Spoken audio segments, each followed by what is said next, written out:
but you can't hide.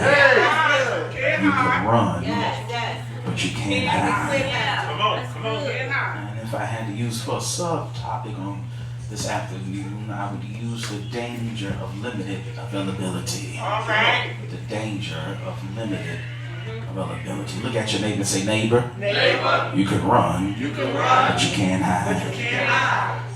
My brothers and sisters, it would be easy for each of us and every one of us to sit here and say that every time that the Lord has called us to do something, we ran and jumped at the opportunity to fulfill the assignment that God has given us. All right.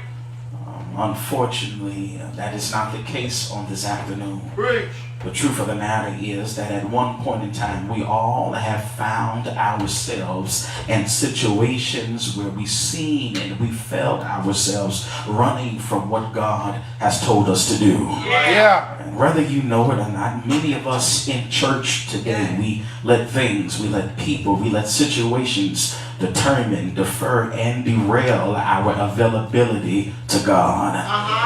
Kamari, what I found out in church is that we make excuses on why we can't make it to church. Yes. We make it so that we make the Lord only a priority on Sundays. We occupy ourselves to where we make ourselves believe that it couldn't have been God speaking to me in the midnight hour.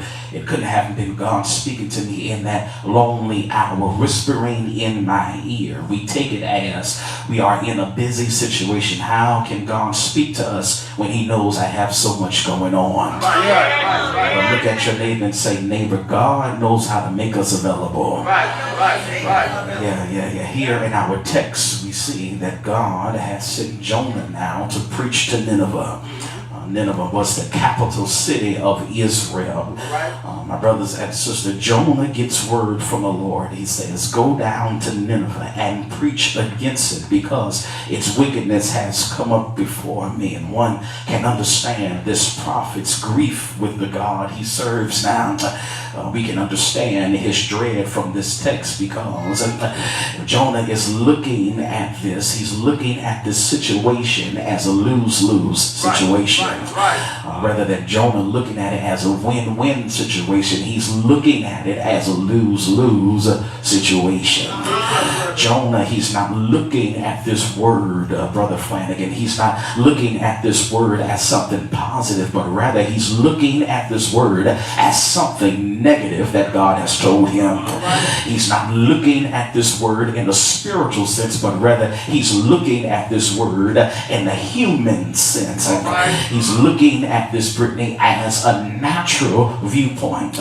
In disobedience, the Bible says that Jonah takes a ship to Tarshish, which is now probably the southern coast of Spain. The Bible says God wanted him to go to Nineveh, 500 miles northeast of Palestine, but instead the Bible says he goes east. Jonah went 2,000 miles away, KC, west, when God wanted him to go east. And can I pause right there? Is there anybody in here? You ever been in a situation where you had distinct instructions from somebody, but you decided to go the other way? Sometimes it works out for our good, but then sometimes it can work out for our bad, Kevin. God wanted Jonah to take an overland trip via the Fertile Crescent. Instead, the Bible says he takes a disastrous sea voyage. God wanted him to travel on land, but Jonah says, I'm going to choose the sea to go away. If Jonah had known what the sea can do, I believe that he would have took the land route, because the Bible says instead Jonah gets on the sea. But now when he's on the sea, there is a great wind that comes blowing by. The Bible says that God sends Preach, Reverend. a great wind, a mighty tempest that now imperils this ship. Not only does it imperil the ship, but it imperils everybody on the ship. The mariners, they were probably Phoenicians, not Jews. They cast lots to see who was responsible for this trouble. Jonah, the Hebrew, was revealed as the culprit. He was fleeing from the presence of the Lord. The question is now asked, what shall we do to you that the sea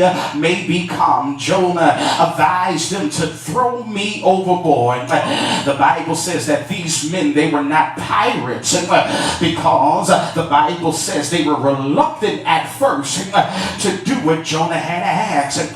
The Bible says they even tried to row ashore, but the more they rowed, the more the ship began to break. Their last resort was to throw her overboard. The Bible says now a great fish that was prepared by the Lord swallows Jonah up and keeps him captive for 3 days and for 3 nights. I can close my message. That's the whole story. But wait a minute. I have to tell you what I see from this message before I close it. Come on, Reverend. Can I tell you, New St. James, what I see? Number one, what I see that Jonah did. Jonah, and number one, what I see, he allowed his emotions and feelings to get into the way of fulfilling the assignment that God had him to do. And I just came to tell somebody here, don't allow your emotions or your feelings to get in the way of fulfilling your assignment. Yes, sir, Reverend.